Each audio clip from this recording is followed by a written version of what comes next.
Olá, boa tarde, amigos. Sejam bem-vindos a mais uma rubrica do meu canal da orientação da criança. Eu espero que vocês estejam a gostar. Eu estou a gostar muito porque ainda não tinha lido este livro com exatidão, não é? Com mais ânimo e mais força, não é? A gente por vezes passa aos olhos e não lê nada de jeito. E agora que o estou a ler para vocês, está-me a agradar muito a forma como o livro está feito e a forma como nós também devemos usá-lo para cuidar dos nossos filhos. Por isso vamos começar. Diz assim: a obediência deve tornar-se um hábito. Empregai esforços brandos, mas persistentes. Às crianças deve ensinar-se que as suas faculdades lhes foram dadas para a honra e glória de Deus. Para tal fim, devem aprender a lição da obediência. Mediante esforço moderado e persistente, deve estabelecer-se este hábito. Assim, em grande parte, podem ser evitados aqueles conflitos posteriores entre a vontade e a autoridade, os quais tanto contribuem para suscitar na mente dos jovens desapego e amargura para com os pais e professores, e tantas vezes resistência a toda a autoridade humana e divina. Não permitir argumentos ou evasivas. Deve ser o primeiro cuidado dos pais estabelecer um bom governo na família. A palavra dos pais deve ser lei, excluindo toda argumentação ou evasivas. Desde a infância, devem as crianças ser ensinadas a obedecer implicitamente aos pais. A estrita disciplina pode às vezes causar descontentamento e as crianças desejarem fazer sua própria vontade. Contudo, onde elas aprenderam a lição da obediência aos pais, estão mais preparadas para se submeterem aos requisitos de Deus. Portanto, o ensino recebido na infância influencia a experiência religiosa e molda o caráter do homem. Isto é verdade. Quando nós, desde que o nosso filho nasce, lhe damos a educação da obediência e os preceitos da vontade de Deus, a criança, quando cresce, tem tendência para pedir sempre, para perguntar sempre. Se uma criança não for ensinada, não é? Claro que depois vai se tornar uma criança mais agressiva. Por exemplo, o meu filho. O meu filho pode ter algumas desobediências, mas há uma coisa que ele faz sempre. Cada vez que quer alguma coisa, vem-me perguntar se pode comer ou se pode beber. Sempre. Eu por vezes digo-lhe ao filho, podes beber, mas se ele não ouvir da minha voz, tipo, filho, podes ir beber, é preciso que ele esteja muito atento.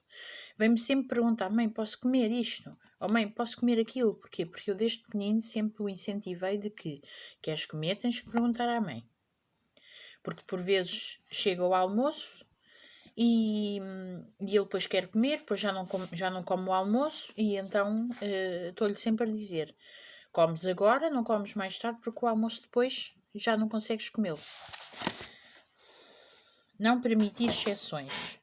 Como professores da própria família, devem os pais cuidar de que as leis não sejam desobedecidas, permitindo aos filhos prosseguirem na desobediência, deixam de exercer a devida disciplina. As crianças devem ser levadas ao ponto de submissão e obediência. Não se deve permitir a desobediência. O pecado jaz à porta dos pais que permitem aos filhos desobedecer. Os filhos precisam compreender que devem obedecer.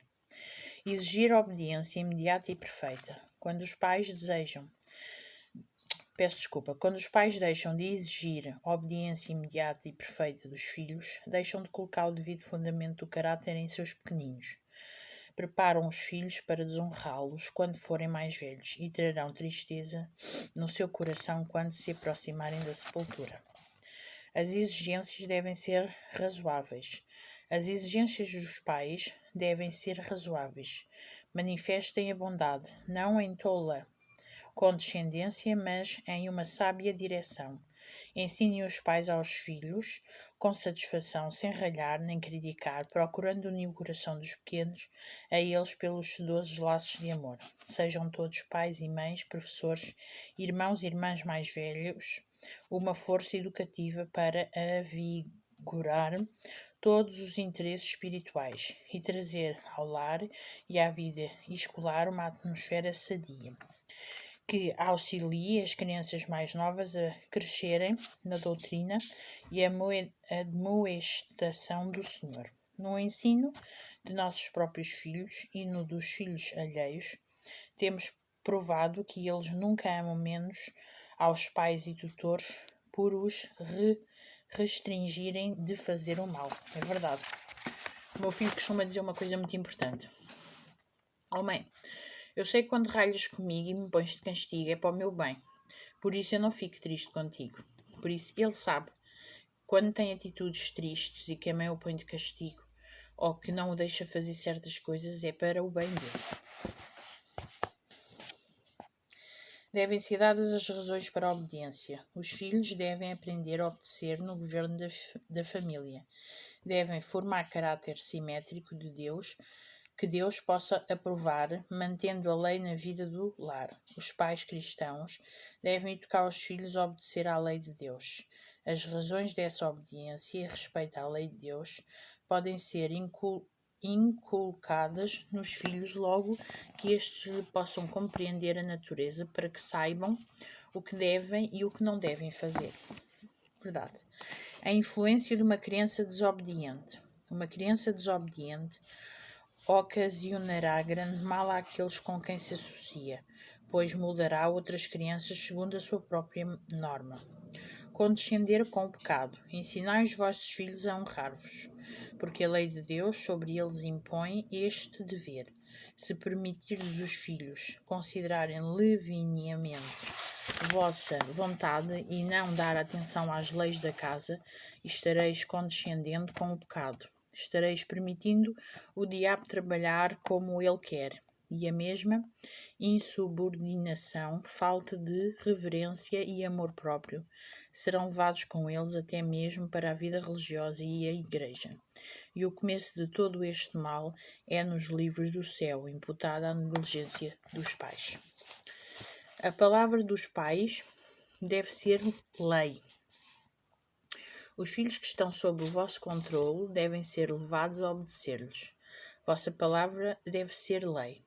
Muitos pais cristãos deixam de ordenar os filhos depois deles, e então se admiram que estes sejam perversos, desobedientes, ingratos e não santificados. Tais pais estão sob a censura de Deus. Têm negligenciado criar os filhos na doutrina e na admoestação do Senhor.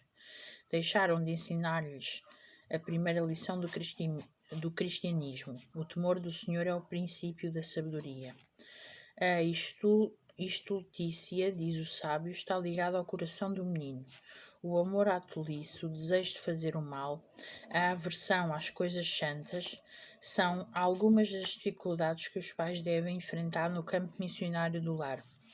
Na força de Deus, devem os pais levantar-se e ordenar a sua casa, pois, após si, devem aprender a reprimir o mal com mão firme, mas sem impaciência ou paixão. Não devem deixar a criança a conjecturar o que é direito, antes devem apontar o caminho em termos inconfundíveis e ensinar-lhes a nele andar. O hábito da obediência é estabelecida pela repetição. As lições de obediência, de respeito à autoridade, necessitam ser frequentemente repetidas. Esta espécie de trabalho feito na família será um poder para o bem, e não somente serão as crianças restringidas do mal e constrangidas a amar a Deus e à justiça, mas os próprios pais serão igualmente beneficiados. Esta espécie de trabalho de Deus não pode ser feito sem uma contemplação muito séria da sua parte e muito estudo da palavra de Deus, a fim de que possam instruir segundo a sua direção. Claro que sim. Para instruir uma criança tem que existir sempre a direção de Deus, tem que existir sempre a palavra de Deus. Temos que orar muito e ler muito para ver como é que nós podemos agir com os nossos filhos. É difícil, porque cada vez mais nós trabalhamos, os nossos filhos deixam-nos com os cabelos em pé. Eu falo por mim, não é? Ao final do dia eu chego tão estafada, tão cansada. Mas uma das coisas que eu não admito no meu filho é má educação. E eu posso estar extremamente cansada, posso deixar tudo passar para trás, mas quando ele é mal educado comigo e desobediente, epá, não consigo. Eu posso ficar muito mais doente, mas eu tenho que o chamar à responsabilidade. Porque Deus quer que eu o chame à responsabilidade. Por vezes não é com muito amor, porque a gente estamos tão cansados que acabamos por não conseguir demonstrar o amor, mas tento todos os dias ser um bocadinho diferente para que o meu filho possa ver que a mãe tenta todos os dias fazer algo de diferente e estar mais perto de Jesus. Então, sendo assim, já acabamos o nosso capítulozinho, que é uns capítulos pequeninos, mas eu agora vou querer vos ler aqui em Colossenses, capítulo 3, e a partir do capítulo 18 ao 25, fala dos deveres domésticos, e eu quero vos falar porque também é muito importante. Vós, mulheres, estáis sujeitas aos vossos próprios maridos, como convém no Senhor. Vós, maridos, amai as vossas mulheres, e não vos irritais contra elas. Vós, filhos, obedecei em tudo aos vossos pais, porque isto é agradável ao Senhor. Vós, pais, não irritais os vossos filhos, para que não percam o ânimo. Vós, servos, obedecei em tudo os vossos senhores segundo a carne, não servindo só na aparência, como para agradar aos homens, mas em simplicidade de coração, temendo a Deus. E tudo quanto fizerdes, fazei-o de todo o coração, como ao Senhor e não aos homens, sabendo que recebereis do Senhor o galardão da herança, porque a Cristo o Senhor servis. Mas quem fizer agravo, receberá o agravo que fizer, pois não há distinção de pessoas. Amém. Somos todos iguais. E todo o marido deve condescender com a mulher e a mulher com o marido, de maneira a que levem uma vida calma e santa, para que depois, quando tenham filhos, consigam demonstrar o melhor caráter aos seus filhos. E também com os pais e com os irmãos e com todos. Somos todos iguais e todos nós temos que ter uma maneira calma de ser e mostrar o caráter de Deus. Por isso mesmo, eu agradeço vocês estarem aqui, espero que tenham gostado e desejo-vos uma semana de trabalho amanhã, como é uma semana cheia de trabalho, mas sempre na presença do Senhor. Nunca se esqueçam de sair de casa sem orar e vigiem e orem a cada momento. Obrigada, bom dia.